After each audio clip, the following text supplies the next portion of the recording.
I should have known. You tell me that I shouldn't go. I need to be out on my own, but you can't be alone, so you say. Do you even know? Together we could grow. I gave my heart and soul. Oh, you're so cold. I couldn't wait. Oh, was this a mistake? You pushed me too far. I know who you are, so you say. Do you even know? Together we could grow. I gave my heart and soul. Oh, you're so cold.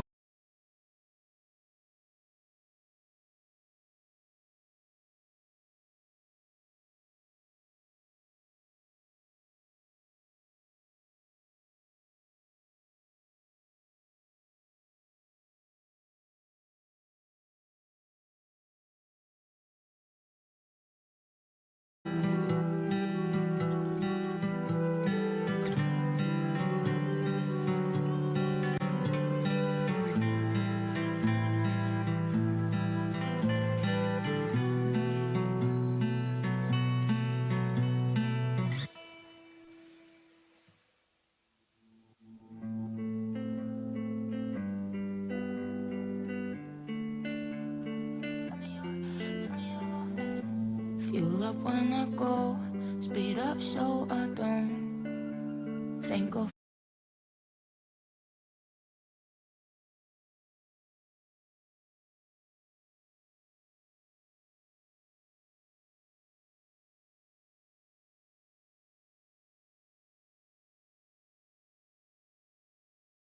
Pick me up because I felt hate the pain. Won't be long till you gone, won't you stay? Tell me your love ain't fading and fading. It's on fire, burning in the night. My heart ain't crazy, ain't crazy. It's alright, and they hurt it when the lights go out.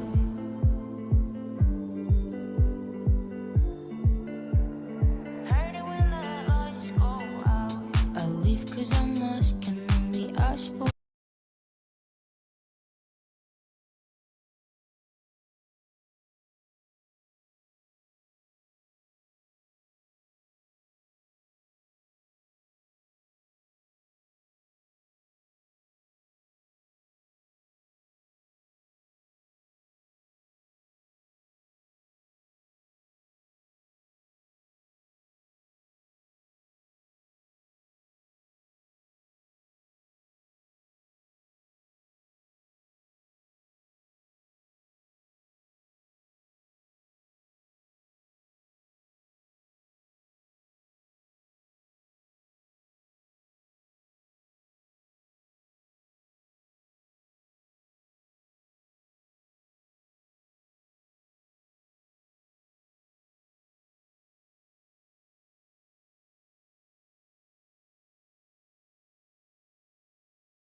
Selamat datang di Le Meridian Jakarta.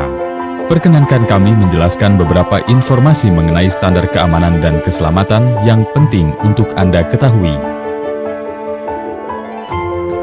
Saat ini Anda berada di ruangan ballroom. Di area ini, kami memiliki alat pemadam kebakaran ringan, selang pemadam kebakaran, dan pintu darurat.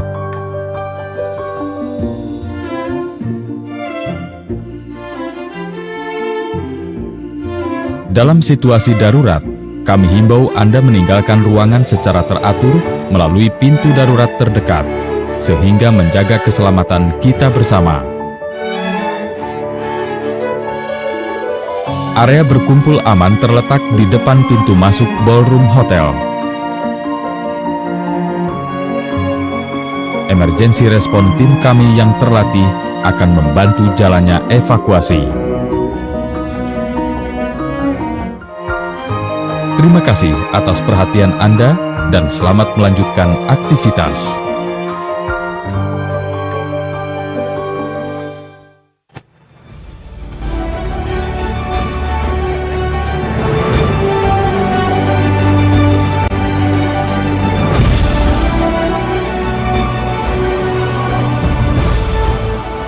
Ladies and gentlemen, our distinguished clients and members of the media, a warm welcome to all of you at our very special event today, the celebration of Ogilvy 15th anniversary in partnership with See Today, See Indonesia, See the World, See Today. I am Icha Aulia from Ogilvy, and it's such a pleasure for me to host the MC and become the MC of the day. A special welcome to the Director General of Early Childhood Education, Primary Education and Secondary Education, the Ministry of Education, Culture, Research and Technology, the Republic of Indonesia, Bapak Dr. Iwan Syahril PhD. Selamat datang Bapak Iwan. Terima kasih telah hadir di acara kami. Ladies and gentlemen, today, as part of its 50 years anniversary, Ogilvy Indonesia is proud to host this event, where we have our honorable speakers to discuss about the shaping of the next 50, unearthing the right mindset and behavior to create future leaders. Ogilvy believes in the power of creativity to influence impact, and in the power of behavioral science to drive meaningful change and to create growth. Therefore, today, we have our president and founder of the Ogilvy Center of Behavioral Science, Christopher Graves, who will ignite the conversation with our guest speakers and to help Indonesia to create future leaders and shape its next 50 years of growth. Before we start the conversation, let us begin with the opening note by our host, the Group CEO of Ogilvy Indonesia, Bapak Sik Penaverde. Kepada Bapak Sik, dipersilakan untuk naik ke atas panggung.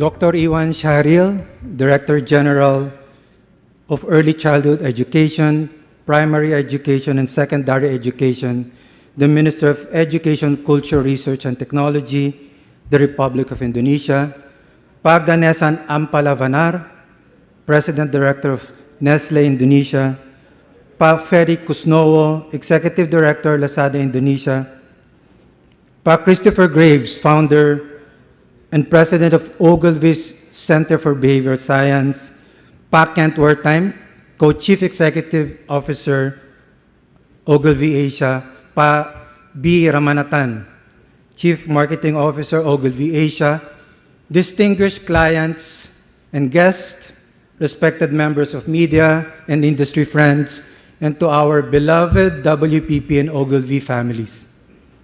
Selamat siang, selamat datang. Our goal of using the power of creativity to help realize the amazing promise that Indonesia has to offer started 50 years ago with 20 people who helped start the first Ogilvy office in Indonesia in Tanah Abang. Throughout the last 5 decades, we had the privilege to work on iconic brands to create impact to business and society. marking our 50th anniversary, I would like to give a huge appreciation to our clients. Your belief and your trust in our partnership is what kept us going through the tough times and the good ones. Thank you as well to our industry and media friends and partners for your collaborative spirit.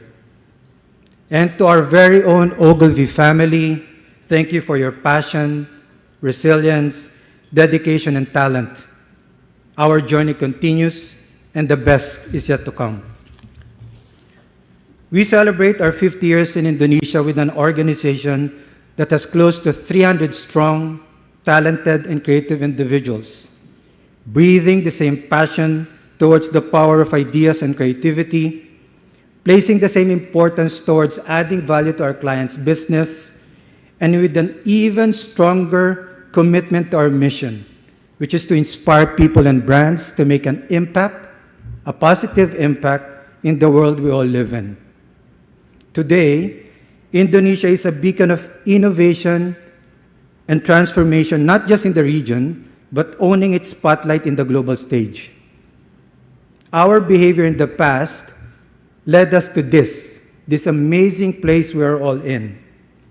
But a new set of behavior and mindset may be needed to unlock the next phase of progress and the next phase of growth to create greater impact in the next 50.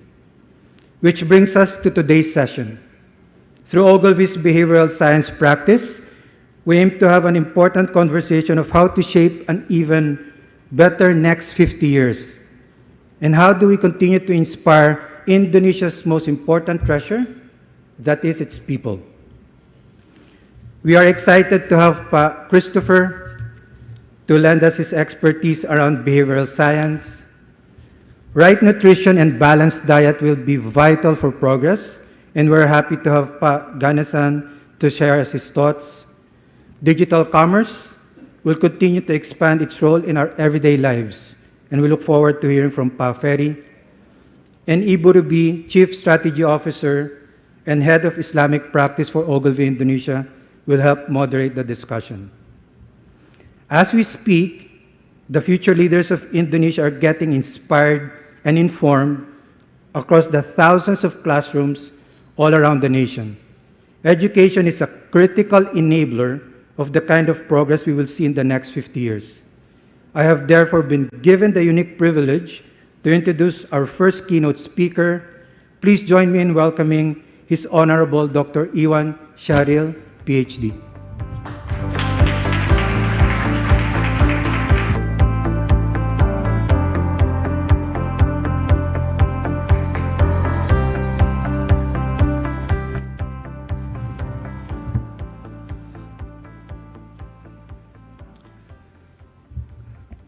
Good afternoon. Assalamualaikum warahmatullahi wabarakatuh. Salam sejahtera untuk kita semua. Shalom, Om Swastiastu, Namo Buddhaya, Salam Kebajikan. Rahayu. The founder of the and president of the Ogilvy Center for Behavioral Science, Mr. Chris Graves. CEO Ogilvy Indonesia, Mr. C. Panaverde. Chief Strategy Officer Ogilvy Indonesia, Ibu Ruby Sudoyo. The President Director of Nestlé Indonesia, Pak Ganesan. The Executive Director Lazada Indonesia, Pak Ferry Kusnowo. And all distinguished guests, ladies and gentlemen. Thank you so much for inviting me to this very special occasion. It shows, I think, 50 years. If we imagine that, it's not a short amount of time. It's quite, if you think about when you are 50 years old, which I will be in the next few years, if you reflect on your life, it's a lot. And I think Ogilvy must have had a long, dynamic journey. Hopefully it's been meaningful and rewarding. And looking at the theme, shaping the next 50 years, it shows the spirit of optimism. Let's do something to transform the ecosystem to be better, to make world a better place for everybody. In particular, I think we need to highlight the Ogilvy's contribution to the development of the human capital in Indonesia, and this is the most important asset as a country in these days. I'm happy to tell you that just a few days ago, I just returned from my visit to the East Coast, to the US, accompanying the Minister Nadiem Makarim, to a series of events. Mainly it's about United Nations General Assembly, in which the United Nations held a very special focus on education this year. As coming out of the pandemic, how we think about the future world and how education is the foundation of how we will transform, not only to survive after the pandemic, but we need to reimagine how the world could be, and the reimagination starts from education. And that's like the message that the United Nations Secretary General wanted us to take away with, and we were lucky to be given the opportunity to share the successes of our transformation, which we call Merdeka Belajar, or emancipated learning. It's not usually the translation Merdeka is freedom and Belajar is learn, but together it means the emancipation.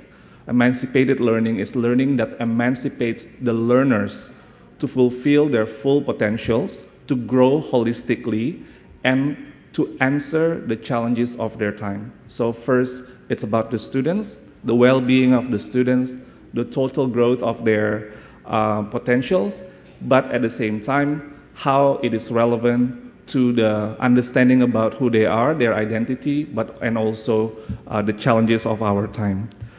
And during this time, we share that we have taken many bold moves to introduce the new ways of teaching and learning that place how we grow the students' potential, and also critical thinking and problem-solving ability as the primary objectives in our new direction of teaching and learning. And over the past 3 years, we have transformed the education system fundamentally by changing the curriculum and the assessment system. And I'm talking here about the K-12 setting. And this is driven by our goal to prepare our students to be the future leaders with strong ability in critical thinking, creativity, and problem solving. The student-centered learning is the transformation that we need to revitalize, but interestingly, we get the inspiration from our father of education, Ki Hajar Dewantara, which 100 years ago, exactly 100 years ago this year, because he established a school called Taman Siswa, the Garden of Students, in 1922. And the spirit there is that we need to place students first and foremost, above everything else in education. He used the word that as those who work in education should have the purity of heart to dedicate their attention, commitment to students. And he used the word berhamba pada sang anak. So berhamba means to worship, but not worship like religious worship, but this is more like the relation in the, because he's a noble, from a noble family. Yeah? So meaning that you have to really, as an educator, put the students first and foremost in everything that you do. He's inspired by Maria Montessori when he studied education during 1917, 1918 in Holland. And he came back, Maria Montessori and Froebel, the father of kindergarten. And he came back and he founded Taman Siswa. And interestingly, in 1922, he established Taman Siswa. In 1941, Maria Montessori came to Indonesia and visited Taman Siswa, Ki Hajar School, because Maria Montessori also heard about what Ki Hajar was doing and appreciated, and then took the journey from Europe to Southeast Asia and then to Yogyakarta to meet Ki Hajar, because I think it's very interesting how the story of both of them respected each other, and it was not easy to do world travel during that time. So, and this is our inspiration in Merdeka Belajar, the father of education, who already had the spirit of emancipated learning since the like 100 years ago. So we put in our curriculum foundational competencies. We move away from the national assessment in the past, or ujian nasional, that was focusing on subject matter competency, memorization about subject matter, to focusing on literacy and numeracy, and also the values, the character values that we want them to have. And this is what is needed during this time, because if in this disruptive and even going to be more disruptive era, the most important skill is the skills how to learn, lifelong learning. And having literacy and numeracy and character values will be able to equip our students, the future generation, with this disruptive era, because they need to keep learning all the time. The world is changing. What they're learning in school now, in terms of the subject matter thing, when they graduate, it's already changing. So what they need is the ability to continuously learn and relearn and unlearn and relearn, and goes on. So we have developed the national assessment system that is different than before, and focusing on, this is more like a survey instead of like an exam, and it's not like to punish the students, but it's about for us to get the data about where their strengths and weaknesses of our schools, and then give support for them to build a better ecosystem for students to learn. So it's not mandatory for all students, just sample like a survey, and the function is to give us with the data to help the students, the school system to help the students learn better. Distinguished guests, ladies and gentlemen, emancipating education, we believe, is one of the best ways to unearthing the right mindset and behavior to create future leaders. I'm happy to share that the transformation that we have been working through this emancipated learning or Merdeka Belajar policies with you, hopefully during our panelist session today. And I'm excited also at the same time to learn from all of you here and how we can create a better future for not only for our nation, but also for the whole world. For again, Ogilvy Indonesia and all the company members, I'd like again to congratulate you on this special occasion, on this 50th journey this year, and may the next 50 years be even much more successful for Ogilvy, and also give what we call this is the berkah, or blessings to the ecosystem in Indonesia. So looking forward to greater collaboration with Ogilvy in the future. Thank you so much.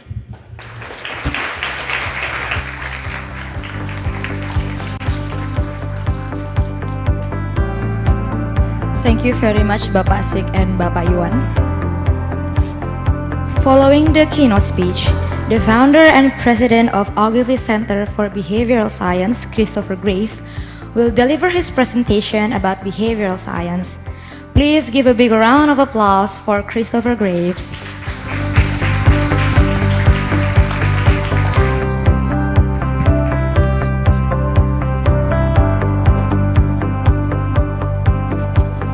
Selamat siang. Thank you, everyone. Thank you for coming. And thank you so much, Pa Yuan, for honoring us with you and our other guests. It's just terrific. You know, Indonesia is in a very rare situation, a treasure, a wonderful situation. I started coming to Indonesia, well, not the 50th anniversary, but more like the 20th anniversary. It's 29 years I've been coming to Indonesia, and I do not look like your bonus. Your demographic bonus is young, and it's a treasure. And the reason it's a treasure is it's because it's a potential. If we could put the slides up here. It's a potential, but it's not a guarantee. Because when a population has this bubble of young people, anything could be possible, or it could be squandered. And I already see evidence that Indonesia is doing great things to capitalize on this bonus, so congratulations so far. But I'm going to share with you the challenges when you have a young population, how to ensure it becomes more than just potential, that it becomes a genuine reward for all of Indonesia. Are you ready for that? Are you ready, really? All right, let's go. So,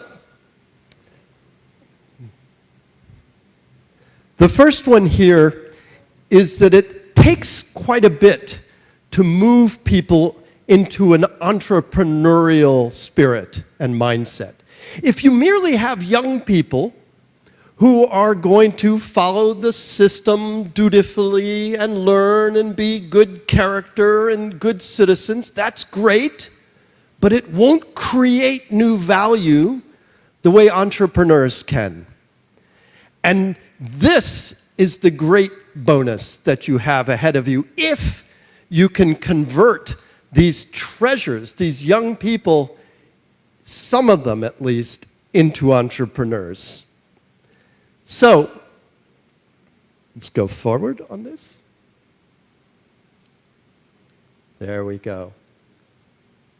So the first thing that's a huge challenge is if you think about what entrepreneurs must do, they have to embrace uncertainty.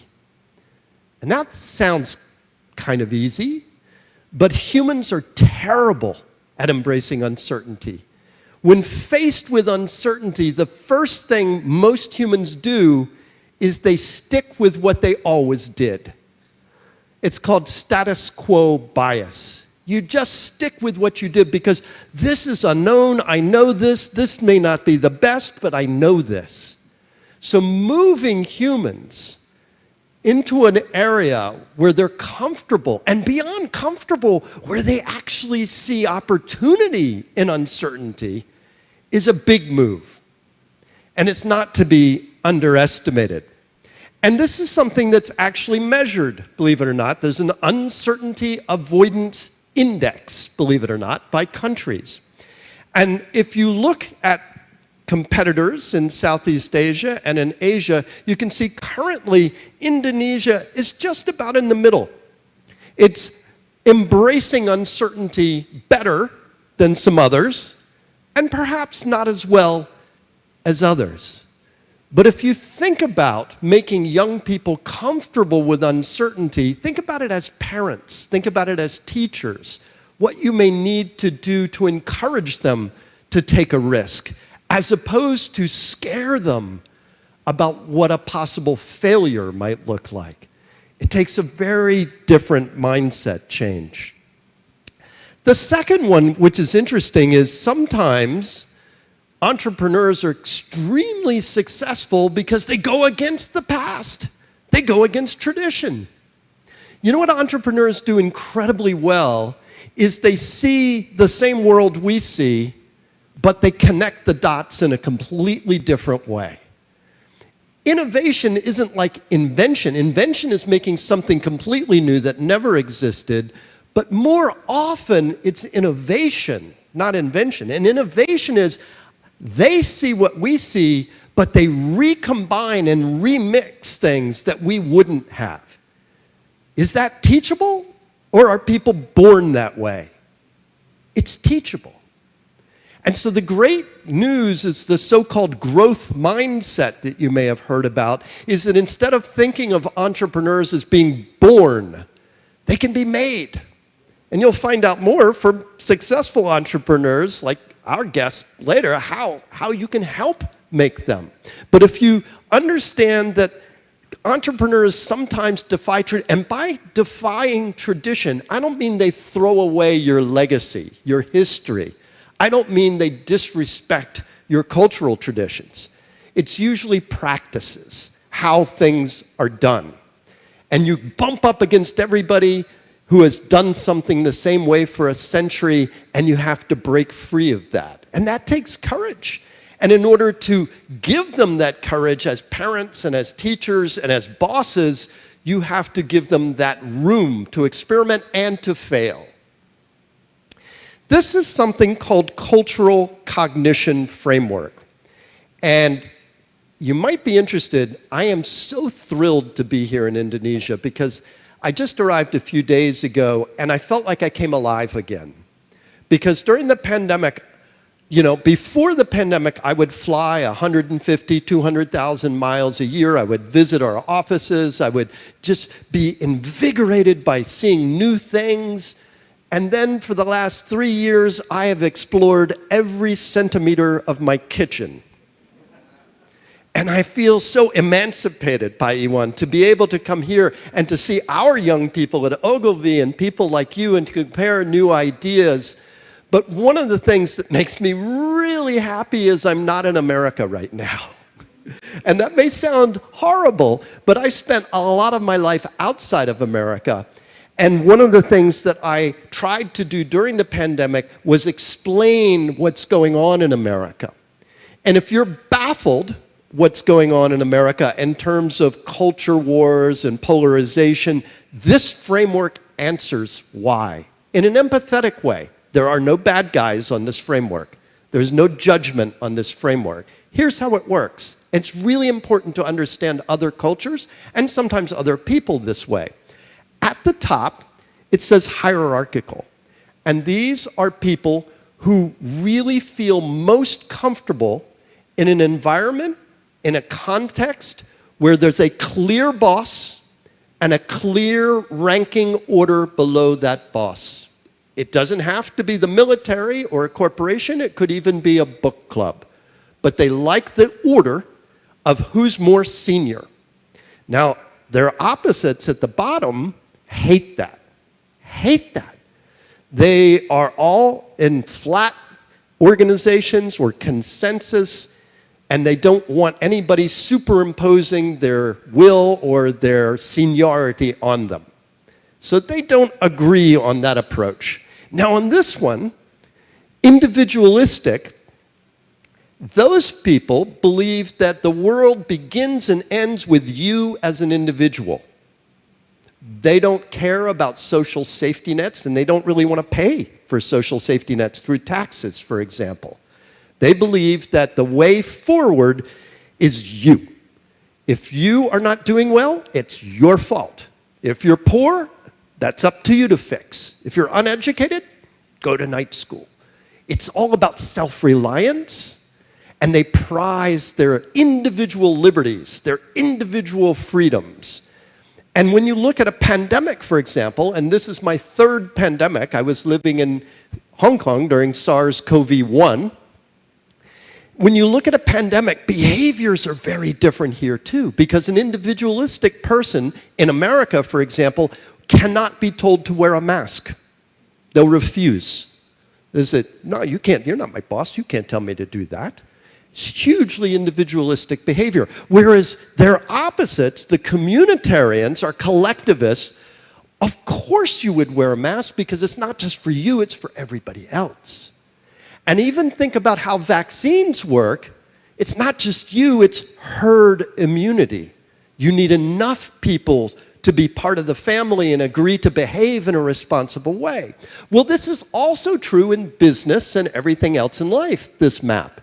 So if you look at this and you see how it comes together, you begin to see that those who are hierarchical individualists are really big believers in free markets as just about the best solution for everything. They don't like spending any money on public sector because they think it's a waste of time, a waste of money. And their opposites, these communitarian egalitarians, believe that our mission while we're here is to close all the gaps of inequality. That we should redistribute wealth if it's unfair. And markets make the rich richer and the poor poorer, so they should regulate markets. And you can see how you can come to war with each other, because these are deep-seated views tied to your identity. But it's not just individuals, it's groups, it's cultures, it's countries. So out of these 4 boxes, where do you think Indonesia is? Point to the one you think it is. Is it number 1, number 2, number 3, or number 4? Which number, 1, 2, 3, or 4, is Indonesia in your view? Go ahead, say it. 2. 2? Anybody else? 2. It is indeed. It is indeed number 2.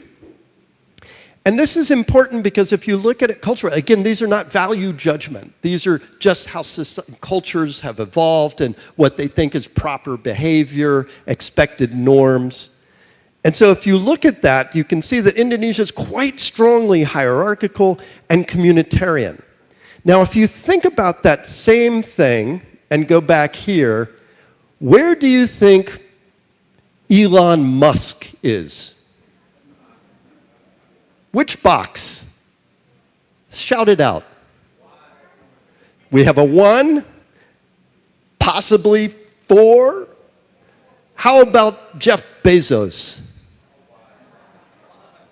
So you get the point that as a stereotype, founders of unicorns are not hierarchical collectivists.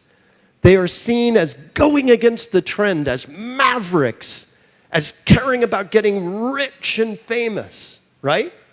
So when you look at that, the question is, can an entrepreneur succeed in a hierarchical communitarian culture? I think they can. I think they can succeed spectacularly well. But imagine the balancing between the stereotype of an entrepreneur versus the reality of what an entrepreneur will look like in Indonesia today and 50 years from now. It's entirely possible, but you're defying stereotypes of entrepreneurs. The next measure in behavioral science about cultures is called loose culture, tight culture. And this comes from a scientist named Michel Gelfand, who's written a wonderful book called Rule Makers, Rule Breakers. And here's the difference. A loose culture is a culture that accepts all kinds of different behaviors. They're like, yeah, we're a big tent. It's okay, nothing offends me.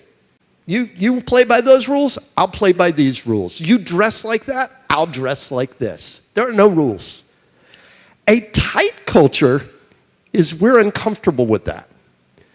We know what the rules are, and we like our rules, and we share our rules. And we can tell you're not one of us because you don't.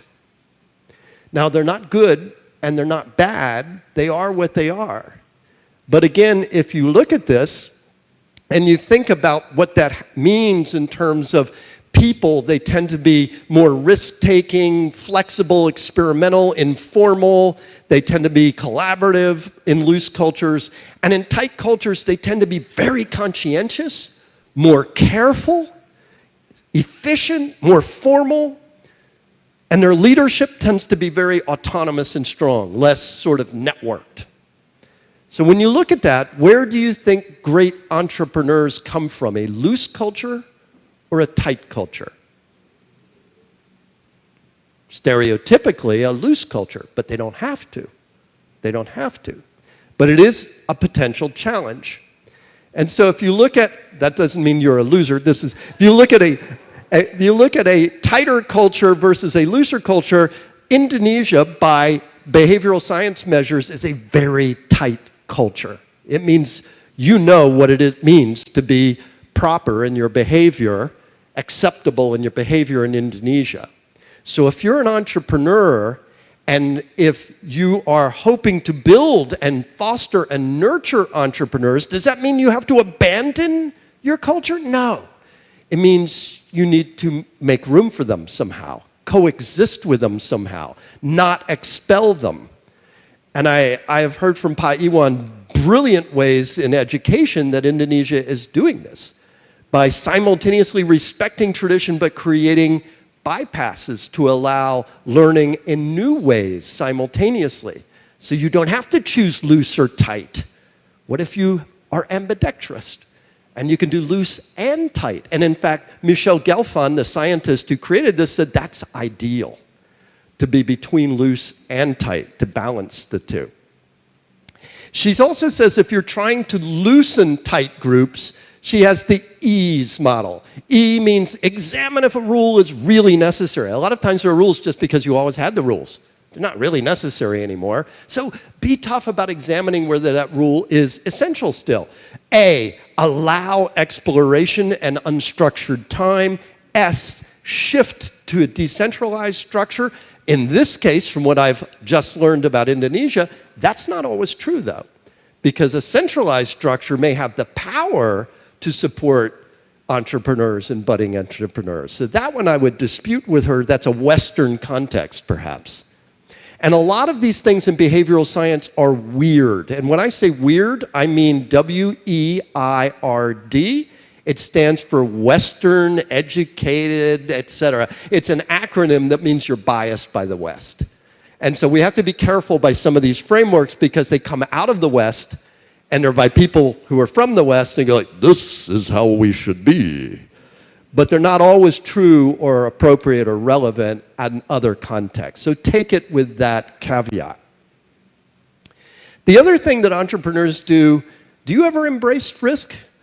All the time, every moment, every day. Entrepreneurs have to embrace risk. So from a personality point of view as an individual, if risk makes you throw up, you're probably going to struggle at some point as an entrepreneur. And then culturally, if you don't allow for risk or even encourage risk, you can't expect to have a lot of entrepreneurs. I once had a boss at a very large company, and I was starting a new division in that company. And the boss sent me a handwritten note and said, terrific, entrepreneurial, innovative, just don't take any risks. And this is what people sometimes underestimate, that it's not just the individual, it's how does culture treat a risk taker? Are they seen as crazy or reckless or disrespectful?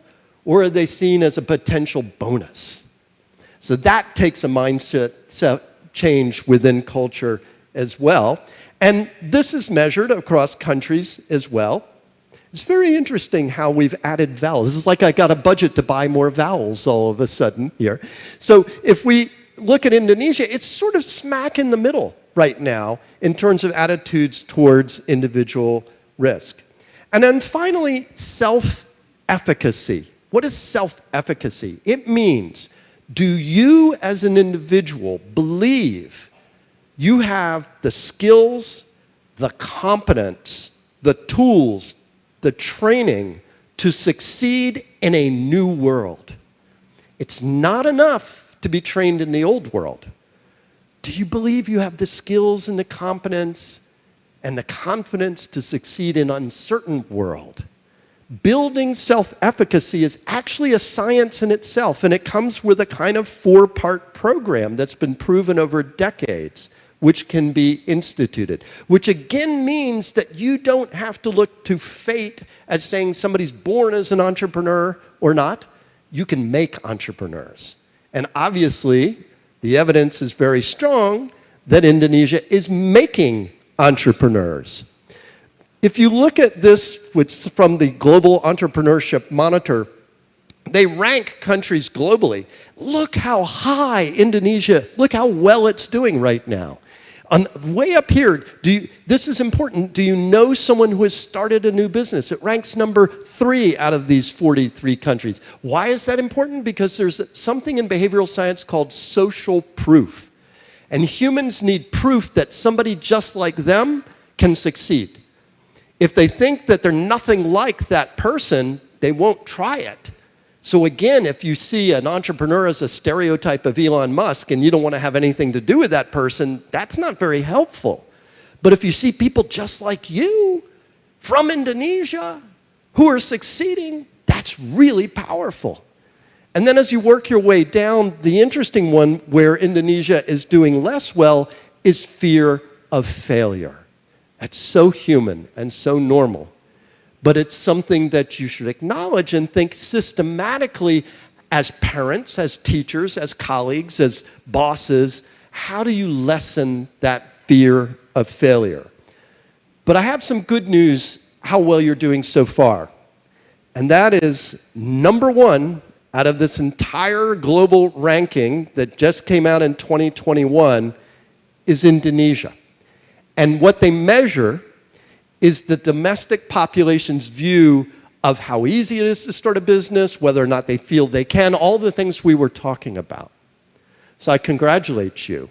I stand in awe of what you're doing, and I have great confidence that you will take this bonus and turn it into an enormous reward and not squander it. So thank you. Thanks very much for having me.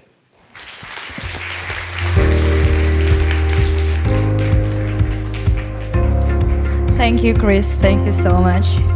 Now that we have listened to the keynote speech and insightful presentation of behavioral science, we are going to the main event, which is the discussion session. But before that, ladies and gentlemen, I would like to invite the speakers to take a picture and also the moderator together on the stage.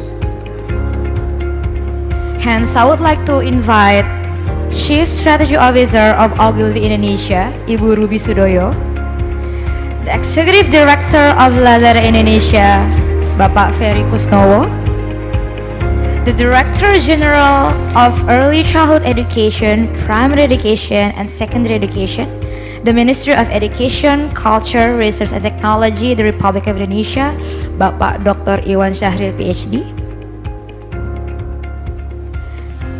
the Founder and President of Ogilvy Center for Behavioral Science, Mr. Christopher Grave, the President Director of Nestlé Indonesia, Bapak Ganesan Ampalavanar. And last but not least, I would also like to invite Group CEO of Ogilvy Indonesia, Bapak Sik Penaverde, to take pictures together with all the speakers and moderator on stage.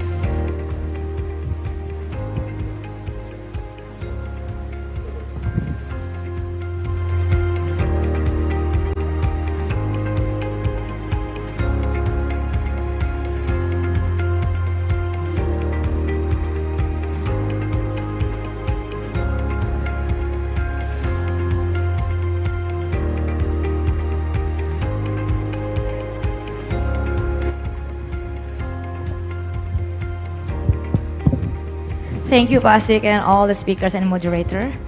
Now, let us start the discussion. Ibu Ruby, the floor is yours. Terima kasih. Selamat siang semua, salam sejahtera. Welcome everyone. I am honored here to sit with these four esteemed men with me. Welcome Pak Iwan Syahril, welcome Pak Ferry, welcome Pak Christopher, dan welcome Pak Ganesan. I'm excited. I feel like I want to really throw this out because all those information of the presentation and the speech was already very detailed, but let's talk about it. Yeah. So today we are beginning to see the signs of demographic bonus, yeah, which will reach its peak in 2045. Yeah. 2045 when we reach 100 years independence, yeah. And that's also where the golden economy era of Indonesia, where 67% of the population will be, inshallah, productive age. Yeah, and that's a bonus for the nation, and it's also a bonus for the industry and the employer. So that's what I would really like to talk about. So I would like to ask Pak Iwan dulu, because I'm really inspired by the emancipated learning topic.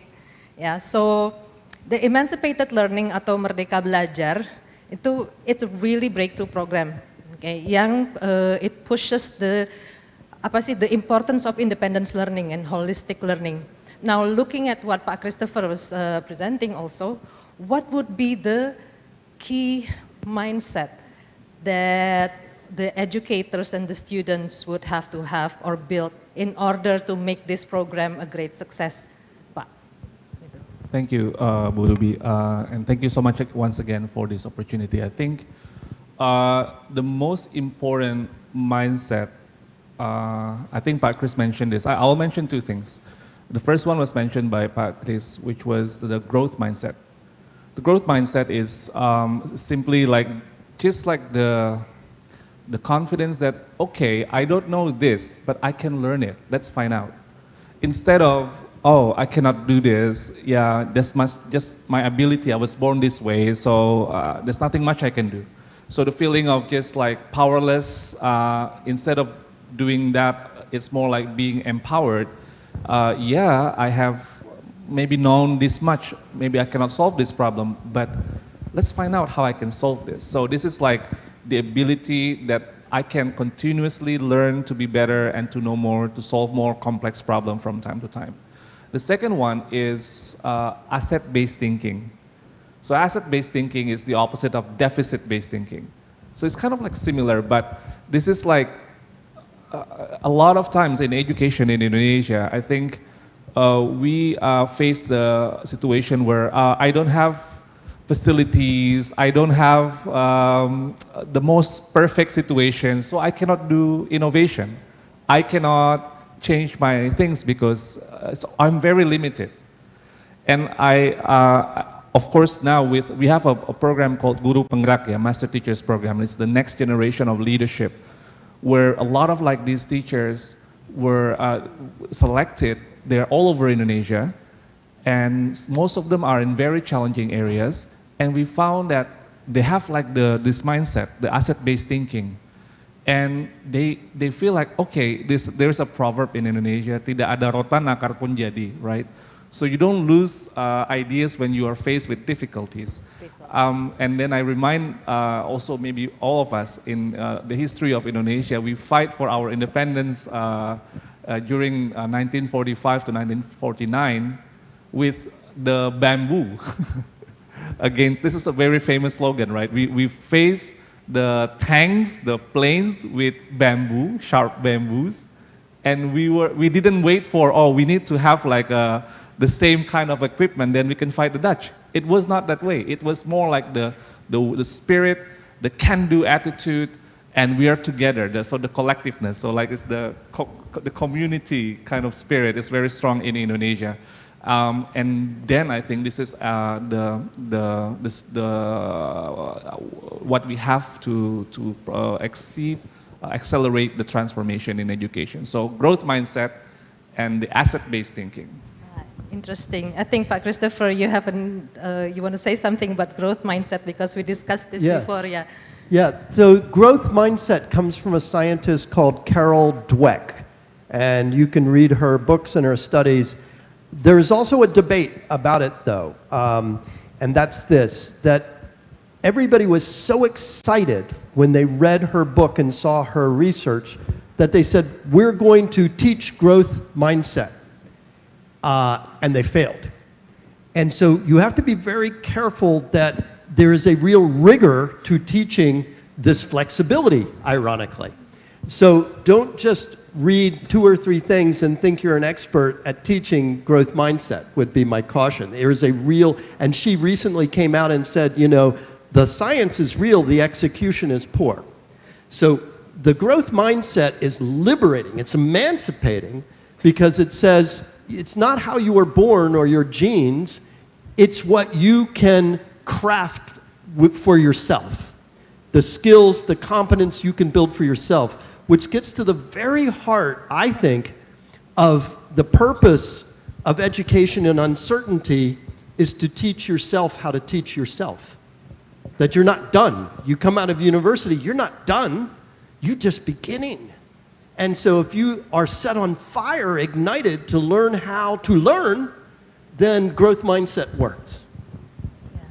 And this, I'm sure, applies also in the private sectors also, yeah. Maybe I'd like to go to, first of all, happy 50th. I don't look it, do I? We are at Nestlé Indonesia, Thank you. 1 year older, we are 51. Yeah, okay. And good afternoon and selamat sore, everybody. I just want to tap on to what Doctor said, the 2 points. And one of it is agility. And all of us have to relearn. I graduated in computer science a long time ago, and learning languages of Fortran, D-based, Pascal, all these languages are gone. So I think this is what's needed, relearn and learn continuously. And maybe just going a bit wider, I think the learning parts, I think Indonesia has done a great job, and big credit to the minister. But maybe what's missing in curriculums, and maybe it's not taught in schools and not taught in universities, and maybe even not taught in business, is resilience. So I think this is what makes us a little bit, the older ones, including me, so comparatively, we need to also have this resilience built in facing all the uncertainties. It's already volatile, uncertain, complex, and ambiguous. How do we have the agility, and I think Indonesia has, I think a little bit more injection on resilience will make Indonesia much, much stronger, and if it can be taught in schools, well and great. Yeah, and that's also part of the criteria of creating future leaders, then the growth mindset, resilience, agility, asset-based thinking. Yeah. Ya gimana Pak Ferry? Maybe I'll add as well. First of all, the same happy 50th to Ogilvy. So for Lazada, who is only 10 years old, we feels like baby. But yeah, as a digital business in the digital industry, where we're looking at the digital economy of Indonesia, right? Looking at the talent, Indonesian talent right now, it's something that is quite challenging for us. We did a study last year, Lazada study 2021, and funny enough, the first things that come back is, yes, we do need to have this growth mindset. The idea is that, you know, it's a can-do attitude. How do we make sure that there is a mindset to thrive? That was the first return. And then the second one was all of the access to this development, whether it is training or access to the digital training, it's not equally available. So like in Jakarta, in Java, it's probably available, but then outside of Java, it's a little bit sporadic. And then the last one is, what is the education foundations that we need to look at? From the industry alone, what we do need to see is not just the social or the basics skills, but also the digital skills. And it is something that Lazada sees that there are some opportunity for the further development in that area, where we look at the opportunity how to instill that. It's a small improvement that we can do for the digital economy, but we know that if we don't do it, it's going to be even harder for our younger generations to achieve.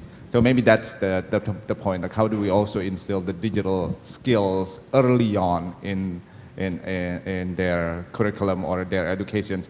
Because digital, it's not just about coding, you know, like Pak Ganesan mentioned about like Foxtrot or COBOL or C++. No, the new digital economy right now, we are looking at artificial intelligence, right? We're talking about live streamer, online marketers. Those type of industry, this type of disciplines are not readily available based on our current education system. So maybe that's the point from digital industry side. Thank you. Now that we know that there are required characters to create future leaders, I'm asking Pak Iwan again because the Ministry of Education has done some bold moves, yeah, gitu, a lot of initiatives, and I'm looking at what Pak Christopher said about status quo bias, about how people in place would want to stay with what's already been done. And yet you have managed to actually create some moves and some initiatives. What were the challenges and how did you manage to overcome it? Maybe we can start helping that. And this is also applies, I mean, questions applies to everyone. Yeah. Okay. So I think how to challenge the status quo, I think what we've done is we are putting back the why as a center in our education system. Why are we doing what we're doing? And the why is very simple. In education, the why, the center of everything, we're building this system, we are creating this policy, is all for students. It's about the students. So when I'm asked like what's the objective of Merdeka Belajar, emancipated learning, I always say maybe half jokingly, it's three things. First is the student, second is the student, and the third is the student. So that's the objective of emancipated learning. So this is the why of educators, and I think it's not about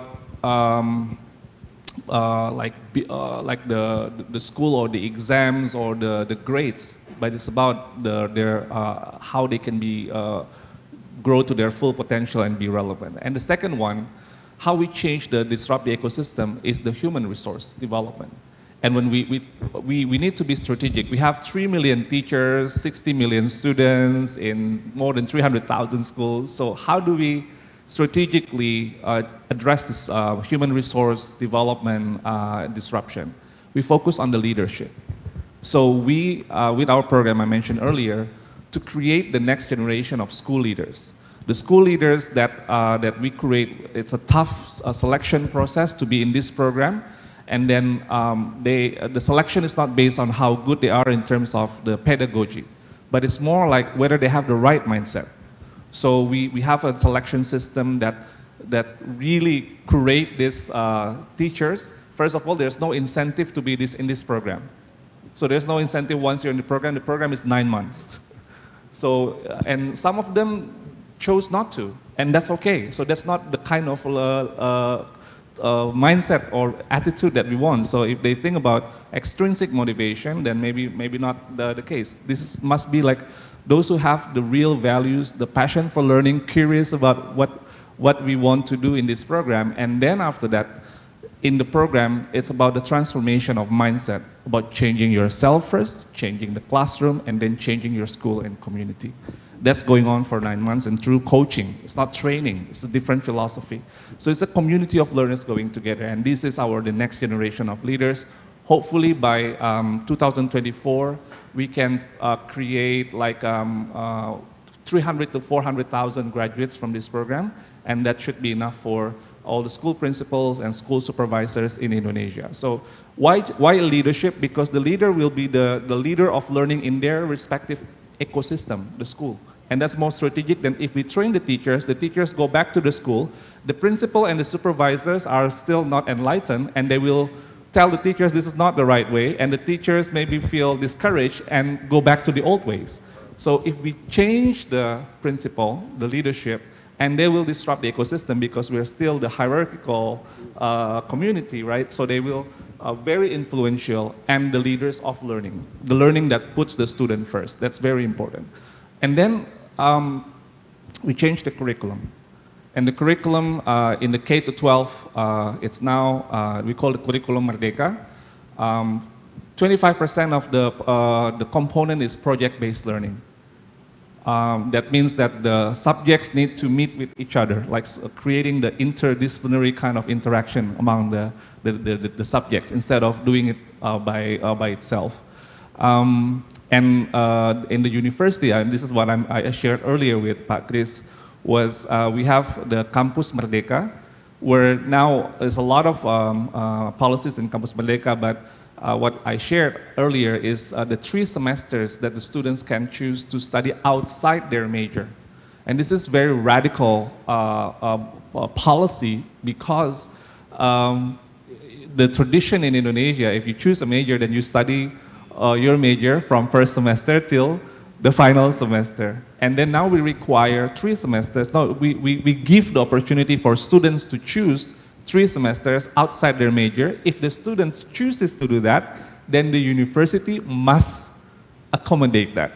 And the thing about this, and what they do in the 3 semesters, they can study outside their major. For instance, they're in business school, maybe they want to study about art, or maybe they are in economy, they want to study about anthropology or something else. And this is to disrupt the single mindset, right? So more interdisciplinary. But 2 of which, the 3 semesters, they can do outside their campus. They can do social entrepreneurship. They can create startup, and etc. and so forth. And the last thing that I want to mention about what we're doing is the technology as the enabler for everything. Technology is not the goal, it's not the purpose, but technology is the enabler for us to transform, accelerate the change, the transformation. So our philosophy in technology is not to change the adults, but our philosophy technology is to equip the adults. So for instance, our platform for students, for education is for helping teachers and principals to be better. So then they can help their students better. Okay, thank you. That's a very detailed. Papa Ganesan, you were going to... Yeah, we talked about growth, and Yeah. the next 50 years of Indonesia is going to be, I believe, the shining golden Indonesia period. And with growth, we also need to grow people. And this is one of the things that for Nestlé as well, grow people is a huge platform or Yeah. agenda for us. And I just want to again tap on, to grow, we need to build future leaders, and I'd like to share some of the things that we do. We do management training programs. We still do management training programs, even though it's an old school thing because probably I came from it. But one way to grow is what Campus Merdeka did. We were one of the pioneer companies joining. We took 165 students during COVID. And this is what I think is needed, public-private partnership in terms of volunteering and doing good for the country. So We need to build the future pipeline because the growth is not a certainty. And there will be gaps between academia and preparing students for entering the working world in business in particular. And also equally then Pak Ferry, then in terms of private sector partnership with Kampus Merdeka. Absolutely. And I think with Lazada, we appreciate that Campus Merdeka program so much. Right now, we have about 400 of the Campus Merdeka students with us. What we really appreciate is now, usually when we start taking a different program, what we call Lazada Apprentice, we usually really focus more on the metro area or closer to Java. With this 400, it's been like from all universities, from all Indonesia. It's just amazing to see all of this potential for them to participate in this. It's part of Lazada commitment on the empowering of the younger generation, what we call forward youth. We want to make sure that everybody in Indonesia, especially the millennials, the Gen Z, they all be participating in the digital economy. I think what we've seen is these people are so energetic, they understand what are the opportunities that's been given by the government to them. Thank you for all of the stipends, by the way. It's definitely empowering to see all of them get an equal opportunity to participate in this digital economy. And yes, Lazada would like to continue partnership with you and the government. We're talking about Indonesia. I just wanted to say the power of exploration. So this is really what you're giving them is the power of exploration, right? For 3 semesters, they can go out. And there's a professor at MIT named Alexander Pentland, Sandy Pentland, and he has found that the best performing teams are ones that have dedicated explorers on the team. So we're all working together on something, but your job is to go out and see what others are working on and report back. And they found that those teams are much more productive, creative, innovative than any of the other teams that begin too inward linked. Because the problem with teams is we all get so friendly, we become just like each other. So you have a dedicated explorer whose job is to always go out the outside. What are the enemy doing? What are our friends doing? What are our other offices doing? And come back and report. To your question about status quo, there is a behavioral science battle that you can do, a bias battle. And that is in order to overcome status quo bias. Status quo bias, remember, is all of us, we don't like changing because it's uncertain if we change. You've heard the expression burning platform before, probably. Basically, you have to show people that the status quo is not sustainable. Because if the status quo is safe, nobody will leave it. Safe harbor. You have to show them why, if they don't change, they will lose out in potential or they will lose out in terms of a demographic bonus. If there's no loss, they won't give up the status quo. Now, why loss? Because humans value avoiding a loss at 2 to 3 times the power of winning a gain. That's just how we're wired. So if you frame the options with a human, okay, you don't have to change, but here's what you're going to lose.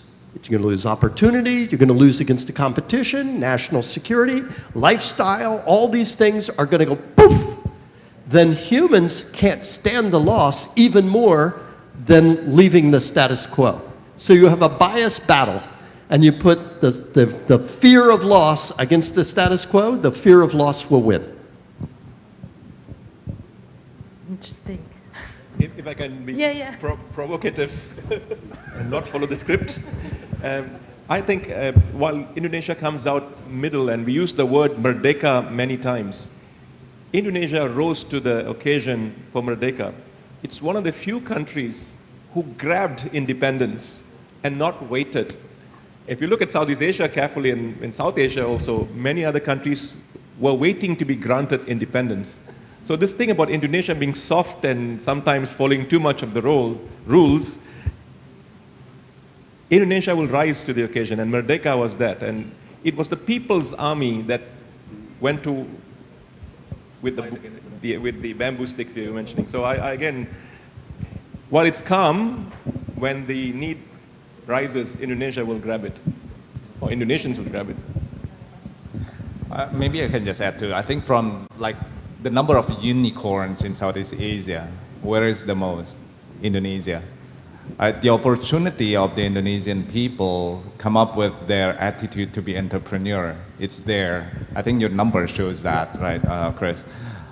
How do we entice them? How do we give them that opportunity and the path? Lazada is a very risk-taking company. I think like we have to, because the ecosystem that we are in demands us to be upfront, demands us to be more agile, daily in and out. Competitors are moving so fast. The landscape is very tough. That type of individuals or talents are the one that we're looking to. We would like to groom that type of people within our organization. So when we look at like Campus Merdeka, even the program that we are doing right now, we even go down, I think I mentioned it to you, Paiwan, that we're even going down to like vocational, right? Because those vocational schools are the one that's going to create the next generation that comes to our ecosystems. By the way, when I talk about Lazada as a digital economy, I'm not just talking about people that works for Lazada. Oh, that's just it's a very small portion. Actually, our sellers, our SMEs, those are the one that it's actually the backbone of all of the digital economy like me. The platform will never exist without the sellers. Those people needs to be the entrepreneurs. Those people needs to be the rise in the occasions to be the backbone of Indonesia.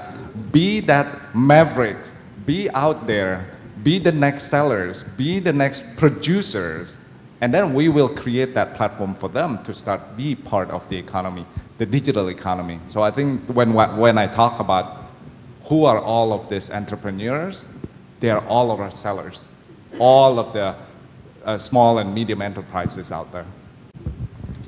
I just want to add to all these comments. We have a philosophy in one of our great thinkers in education. It's called Alam Takambang Jadi Guru. So the universe is your teacher. So, and this is what we are trying to do in emancipated learning or Merdeka Belajar. We are unbundling in this case, higher education. So the education is not only in the university, it can be in these companies. That's also education, and we acknowledge that. Because the experience that the students do in Campus Merdeka, either like in companies or doing social projects or teaching in remote areas, those are granted credits, university credits. And this is maybe a bit different than some other models in maybe other countries, because we see that what they're gaining there, regardless maybe they're not doing like creating products that are top, but it's okay, but it is the experience. It's not whether they're successful in their internship, but it's about the mindset, the experience. That is what we're looking for. So once they are in the outworld, in the alam, then they will have many opportunities, real learning that are relevant. And what we're doing, we're not playing catch up. Indonesia, with the emancipated learning, we're not playing catch up. We want to leapfrog. We see the future and we want to bypass, not just like playing in order. We are trying to play to bypass, and we're trying to leapfrog because we see where the world will be. And I think unbundling this education, I think, is the way to go. And hopefully I think very happy to hear the appreciation from the industry, and this is what we need to do. We need to make the closer connection between the relevance of education with what is going on in the world, because it's fast, very fast. The acceleration, the speed is just crazy in this era, and I think we need to have breakthroughs in education, and that's what we're trying to do. Of course, it's not perfect, but we are trying to do better and better every time. But we have to take risks, and we have to be resilient, Pak Ganesh, and thank you for saying that. Thank you so much, Pak. I mean, initially I was thinking that the industry and the employers are actually receiving the bonus, but actually the role, even now, is actually part of creating that pathways together with the government and with us. And I'm just very happy right now to actually listen to all these, because it's enlightening to hear again how culturally rooted we are, and yet we are so much reaching to the sky, gitu. And I have never heard the word merdeka mentioned in 1 hour than in 17th of August, ya Pak, gitu. So it is very enlightening. So with this, I'm actually very sad to say that the time is up for everyone. And it's warming for me to know that we share the same belief that everyone has a role in creating future leaders for the next 50. Yeah. I'm touched also to know that we have what it takes. Indonesians have what it takes. Yeah, we are there in the statistics, gitu. And we are there in all the good intentions, all the good nawaitu, gitu, for us to achieve that, gitu. And we have all the science to back us up, gitu. So with that, I would like to thank Bapak-Bapak, and this is just the beginning of the conversation. There will be some backdoor conversations maybe, but this is the beginning of our effort, jointed effort to shape the next 50 years. Pak Ferry, Pak Iwan, Pak Christopher, dan Pak Ganesan, let's continue the effort. Thank you. From now. Terima Thank you. kasih.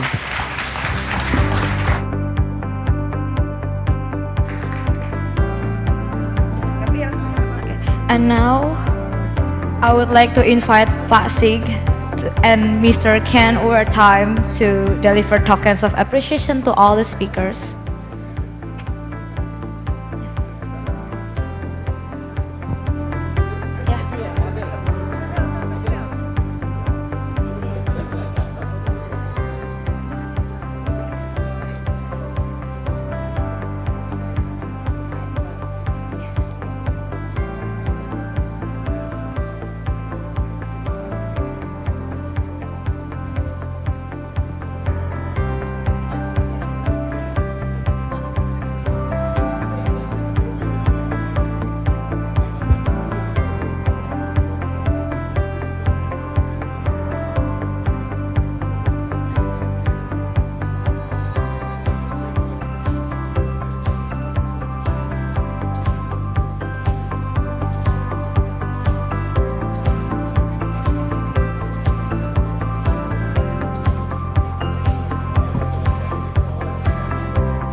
So everyone on stage may stay, because after this I would like to invite some more to the stage, to the Chief Marketing Officer of Ogilvy Asia, Mr. B. Ramanathan, to the Head of Operation of Ogilvy Indonesia, Bapak Samir Gupte, and to the Vice President of Behavioral Science of Ogilvy Asia, Mr. Paulo Mercado.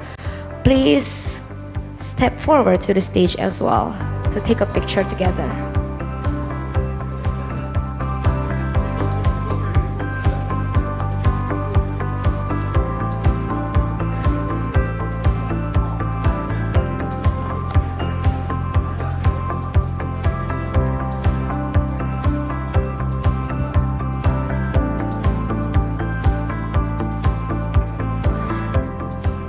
To the Chief Marketing Officer of Ogilvy Asia, Mr. B. Ramanathan, please step forward also to the stage to take a picture together.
Thank you everyone.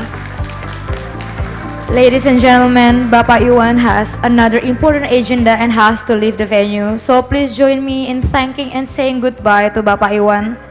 Terima kasih Pak Iwan untuk kehadiran Bapak. Selamat jalan dan sehat selalu.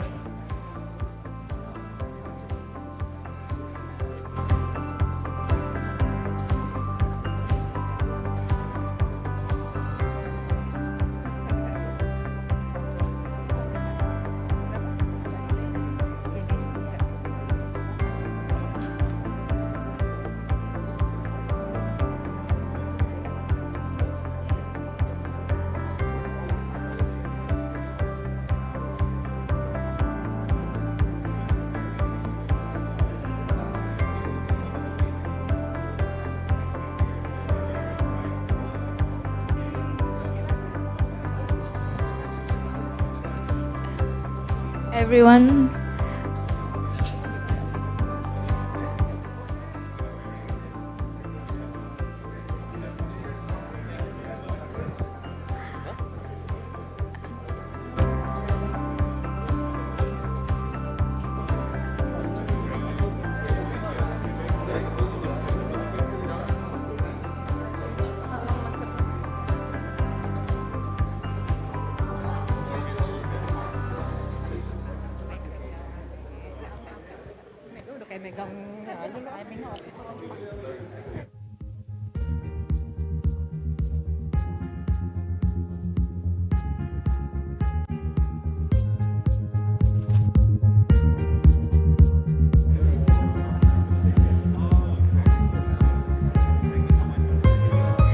sekali lagi terima kasih Pak Iwan atas kehadirannya.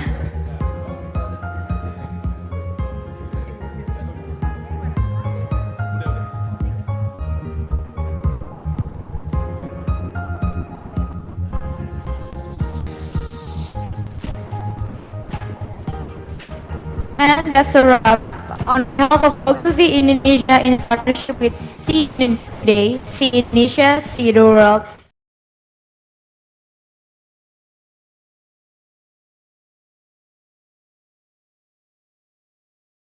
Hello everyone. Thank you. And teman-teman media yang masih mau berdiskusi dengan para narasumber terkait topik diskusi tadi, kita bisa buka diskusi dengan narasumber di area foyer. Thank you.